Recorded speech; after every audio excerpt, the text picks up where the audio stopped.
Generative AI, it's here, and there's not much we can do about it. Every week, there's a new story about something going wrong with one of these tools. But what if they're not going wrong at all? What if we're just not thinking about it the right way?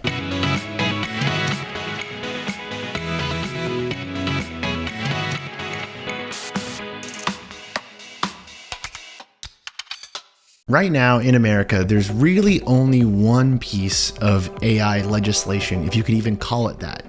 And it's a March ruling by the US Copyright Office that essentially states that you can't copyright or trademark AI content unless you prove that a human altered it. It means something like the opening credits of Marvel's Secret Invasion had to have human input along the entire process. But what about the rest of it? What do we do here? This month, Meta released new requirements for advertisers, forcing them to disclose when they're using AI-generated content. Pretty good step. Meanwhile, over in China, they have all sorts of rules about how AI content can be published. It has to be watermarked to show that it was created by an AI. Now, obviously, that's a step too far for most people outside of China, but there are similar things we can be doing here. We could go another way with this as well. Right now, it's a free-for-all in terms of what data gets put into the black box that powers an AI like ChatGPT. But it doesn't have to be. We could very easily make laws requiring AI companies to explain exactly what kind of data is in their AI. We already do this with food. The key is not getting involved with how the user interacts with these services and making sure that the companies that are providing them aren't also surveilling how we use them. Think of it like a messaging app like WhatsApp. Meta owns the app, but they can't see what you're doing with it because it's encrypted end to end. So whatever I WhatsApp somebody can't be seen by anyone else except for that person, unless they screenshot it, of course. If these AI tools are serious about becoming part of our daily lives, we need to start asking for that as the bare minimum. For instance, a recent wave of stories were written about OpenAI's DALL-E 3 and how it was very good at generating pictures of popular Nintendo characters flying planes into the Twin Towers. And I guess my question is, why shouldn't it be? And do we really want the kind of moderation required to prevent it? So let's start with the easy point of view. Many say yes, this technology is simply too powerful for the average person to use the way they would something like Photoshop, which would not, for instance, block a user from making a meme about 9/11. I personally don't love that argument because it's one I typically hear from younger or more educated people, typically living in the global north, talking about how they think people living in the global south or older internet users or less educated internet users should be behaving. And that just rubs me the wrong way. This school of thought, though, is also convenient for the crowd that believes all of AI is poisoned at the core. According to them, it was all built on top of terabytes of stolen property and cannot ever be used ethically. I understand the thinking, and more often than not, I tend to agree with it. But I'm also an eternal pragmatist. This tech is here, no matter how much you tweet about how it shouldn't be here. You can run a large language model or a generative transformer off your MacBook now without internet access. So instead of dreaming of a world where AI is suddenly made illegal, I think it's more interesting to ask how we should be dealing with its existence. Which brings us back to the moderation question. When it comes to copyright, most AI companies have quickly adopted a Napster-esque model. Big intellectual property and the likenesses of certain public figures are banned from AI imitation. You can't, for example, generate Mickey Mouse with DALL-E 3. DALL-E 3 also blocks images of certain politicians. For intellectual property and celebrities that are famous enough to be in the dataset but not powerful enough to litigate, it's a free-for-all. Once again, we found ourselves in a situation where if you aren't Metallica, well, you're out of luck. There are a bevy of lawsuits that might challenge this, but for now, that's where we are. And I suspect these lawsuits will only make slightly more Metallicas, rather than make things better for all artists and all public figures. As for the content moderation, most AI tools block racist or extremist content, but if you want to, you can figure out how to jailbreak one and make it racist. Same goes for illegal or dangerous content. I saw a ChatGPT jailbreak the other day that will give you the recipe for napalm if you ask it to tell it to you in the voice of your grandmother. But the issue with this, let's call it Web 2.0 moderation, is that these tools aren't social platforms like Facebook or Twitter or something. You largely use them in private, and then, if you so choose, you can share the results in public. They're also trying to actively integrate with, and I assume replace, genuine creative applications.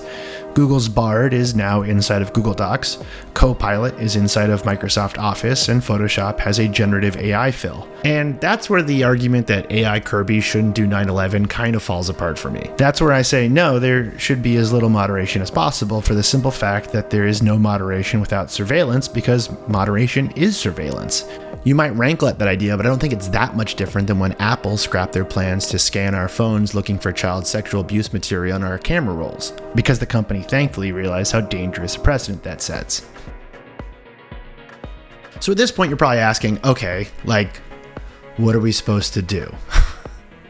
And it's a good question. We've spent the last 15 years trying to get companies to do this sort of moderation, and it just doesn't work.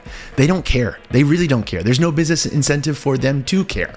In fact, to go even a little bit further with this, OpenAI's entire business model is shipping half-finished or unfinished or untested AI products to a general population to see what they do with them, to the point where it shocked all of their competitors and left them scrambling for months to catch up. Hi there, it's me, Sam Altman, head of OpenAI. I am definitely not an AI clone that Ryan made to illustrate a point. I think this video has been pretty confusing because, you see, OpenAI is actually a nonprofit. We're not a big, scary corporation. We act like one and make a lot of money. But we're the good guys. We want to make humanity better. Please don't ask us about what's in our data sets. This work is too important. So do we really expect these companies to be the ones moderating how we use these things, or worse, watching how we use them and trying to figure out what to do after we've already done something stupid with them?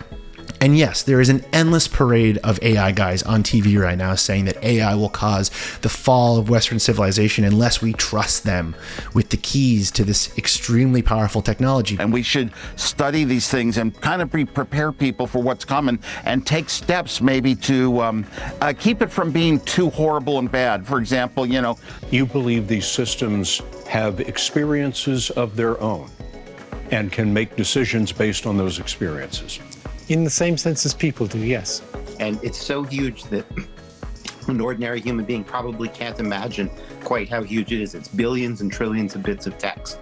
I mean, I've never seen a technology that's entered the hype cycle this quickly. It took Spotify 150 days to get to 1 million users. It took Instagram 75 days. It took ChatGPT 5 days. Artificial intelligence is sort of like a teenager right now. It's exciting to see the teenager get its footing, but it's also not there yet and we can't trust it. But we know how this works when companies are in charge of it. We've seen it.